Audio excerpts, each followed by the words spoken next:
I think there's a few different things we can take from Shadarius Toodle flipping from Georgia to Auburn.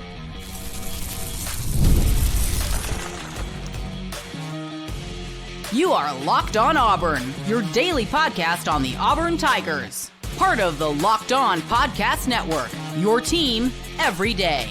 Yes, welcome on into Locked On Auburn, your daily Auburn Tigers podcast. I'm your host, Zac Blackerby, and thank you so much for making Locked On Auburn your first or your second listen every single day. This is a bonus edition of the shows. We are joined by Brian Smith, host of The Portal, as Locked On's recruiting, transfer portal, NIL show. And Brian, obviously, the news is out. Shadarius Toodle, originally committed to Auburn, flips to Georgia, has flipped back to Auburn in a unique situation where he was committed to one school, watched that school beat his previous school, then flipped to his previous school. Very interesting. You don't see that too often, but he is back a part of Auburn's 2026 class. I think there are some differing opinions on what his upside is as a college linebacker. You and I've talked about him before. We both think he's going to be pretty solid. He has a lot of the things that you look for. And also it's important because of the whole in-state aspect that we've talked about time and time again. But the timing of the flip is interesting. I don't think, I think there's a lot of people that saw that news was like, this is good, but why now? If you had to guess, why now for Shadarius Toodle? I think that's all NIL and just wanting to be closer to home. Georgia, from where he's at in Mobile, is a long way. Mm-hmm. It's three and a half hours from where he's at to Auburn, but that's another 3 on top of it to get to UGA. So I think that would be part of it. I'm sure the NIL package. And then his brother, Shadarius, coming as well, the kid from Mississippi Gulf Coast Community College. So you add all that together, and it's the better fit all around for the Toodle family. Do you think, we've talked before, these kids are savvy. They're smart. They're aware of the landscape of college football. And, they have to know that Hugh Freeze is on the hot seat. Do you think this is an instance where he's committing more to the school versus a coach? Or do you think this is something where he's just committing and everything changes if Hugh Freeze is eventually let go by Auburn?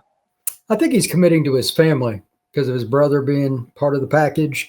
And again, the distance and all that. I don't think Georgia was going to allow his brother to come, would be my guess.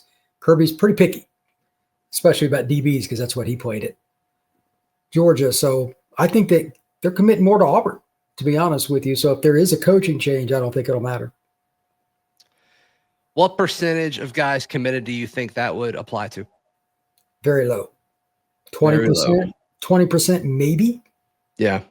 And I'm being pretty kind, but this is a brother situation closer to home. And NIL at Auburn is very, very competitive and maybe even better than Georgia. It's in that same realm. So I would imagine that that's a part of it, but it's not like Georgia's getting outbid a lot either. So I think it's just the kids want to play together. Auburn's convenient, and that's it. Yeah. Yeah.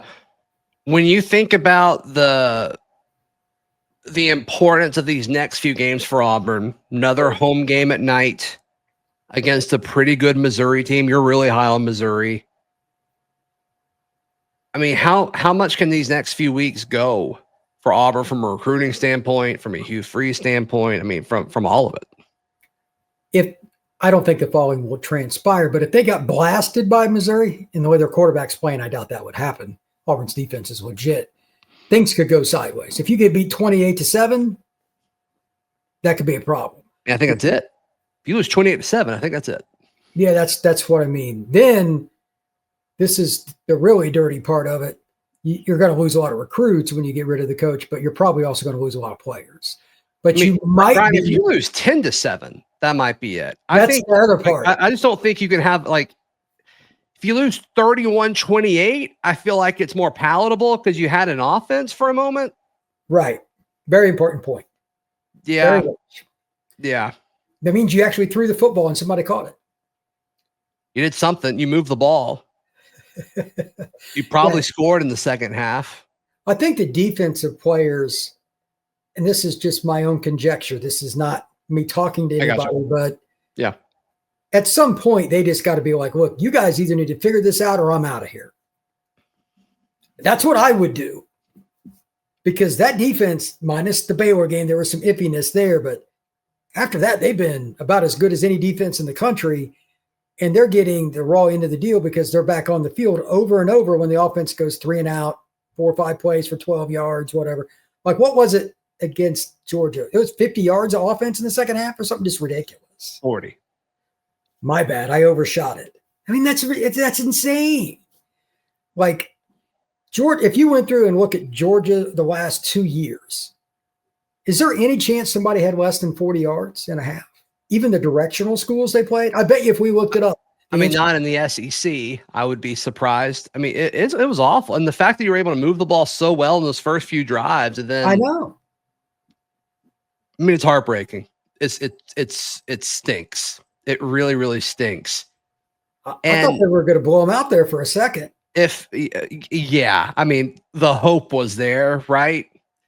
And then, Brian, I mean, it felt that as soon as that call, didn't go Auburn's way, and, I'm not going to speculate on if it was right or wrong. I mean, I've said before that I thought he crossed the plane. I thought he scored, but I did too. As soon as that went the way that it did, I think he kind of felt it like, oh no,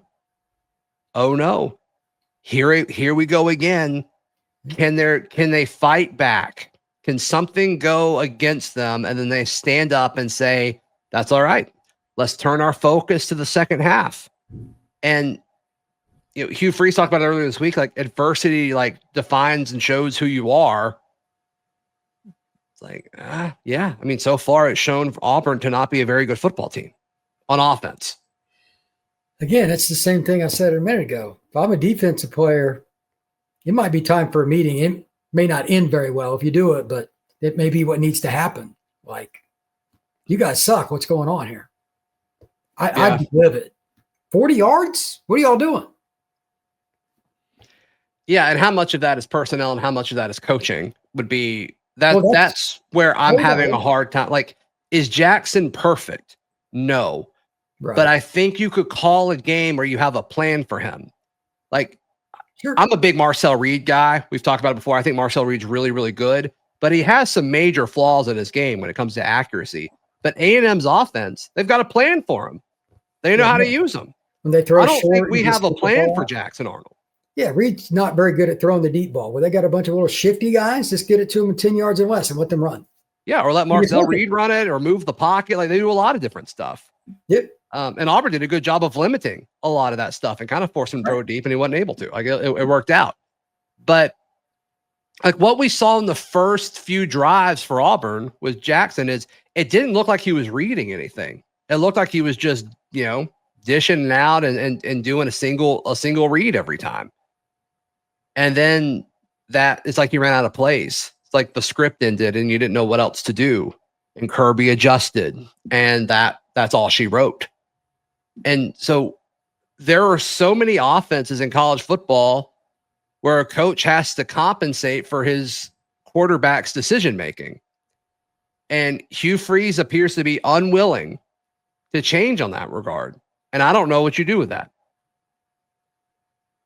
That's a problem. Do you think I'm off base on that? No. Okay.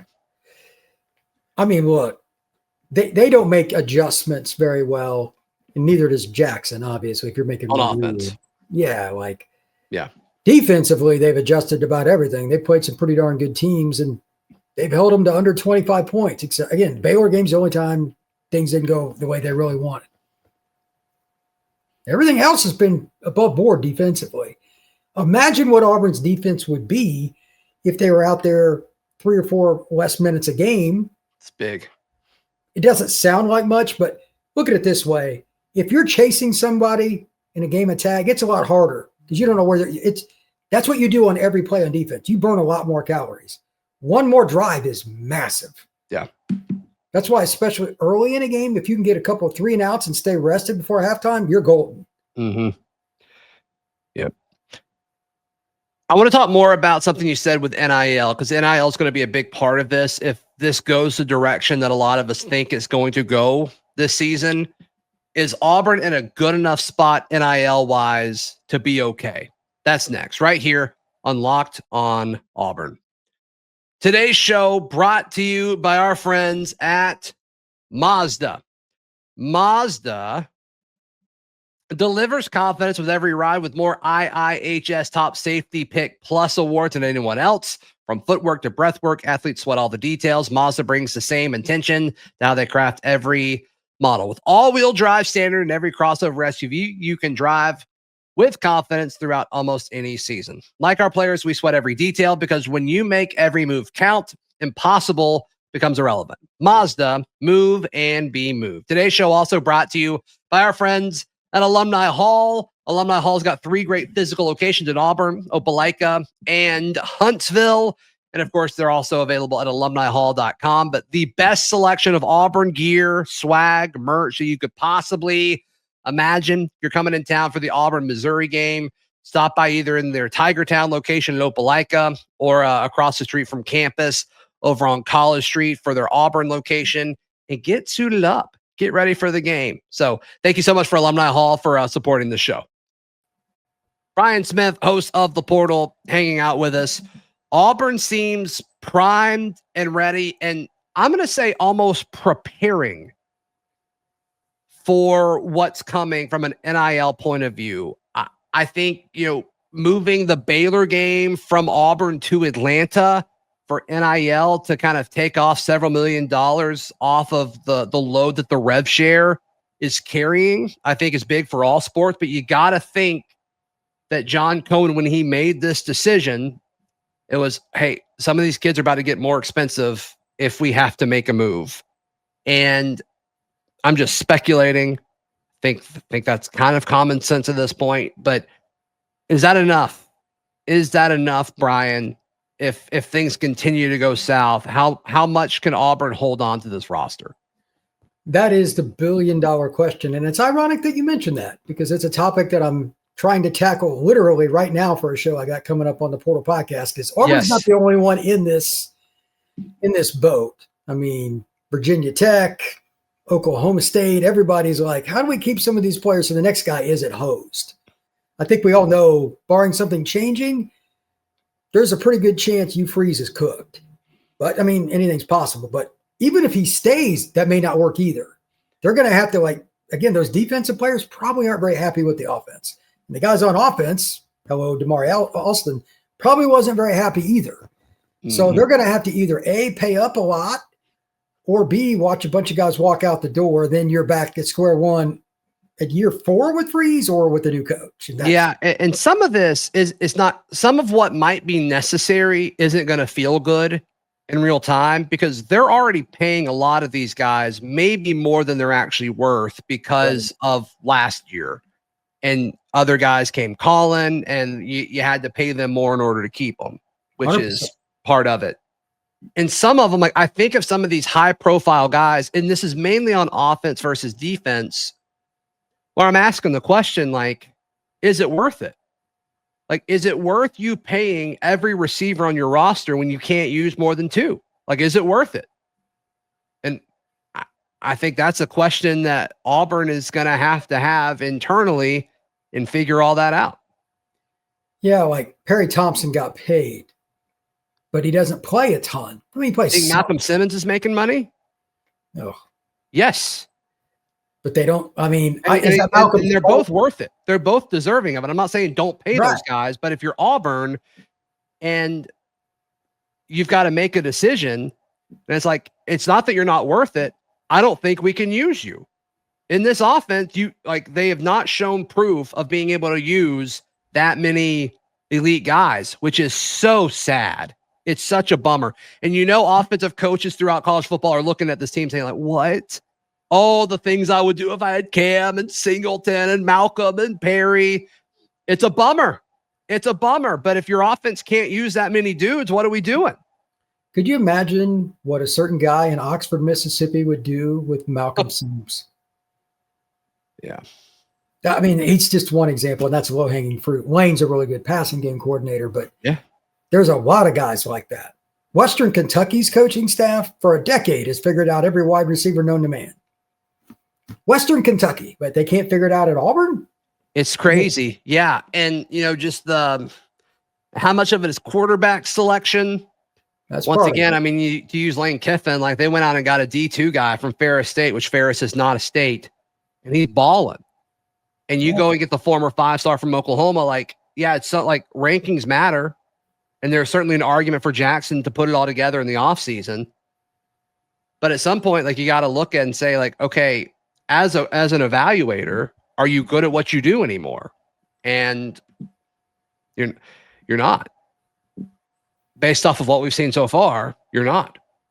I still say they need to put Deuce in the lineup in some capacity, short term, just to see, because they can't have both of them going into next year with the way this offense is, with as much money as they're spending. Well, Speaking surely, of NIL, yeah, and like, yeah, I mean, when you really think about it, like, who's more likely to be on the roster next year, Jackson or Deuce? And I don't want to say the answer to that question out loud. I'm just going to be honest with you. I don't want to say what I truly think the answer to that is. So I don't know. I think you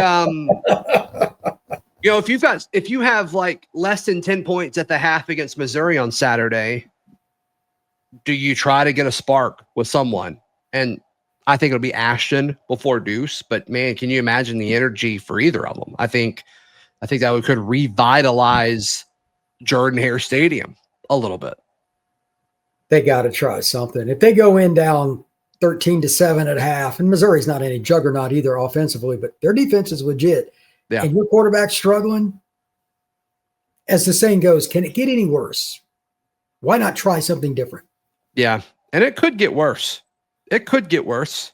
You could like be turning it over like crazy, but okay, that's fair. He doesn't turn it over. I'll give Jackson all of that. He does not. yeah, he doesn't lose it, but certainly he's not going to. No, I don't know. He has been losing games, so I don't know. It's been awful. It's been awful. Brian, how can people check out everything you've got going on? Locked on the Portal, talking about all the impending coaching firings and how the portal is about to explode. Latest commitments. Check out Locked on the Portal. Please like the video. Please subscribe. We'll see you next time. This has been Locked on Auburn.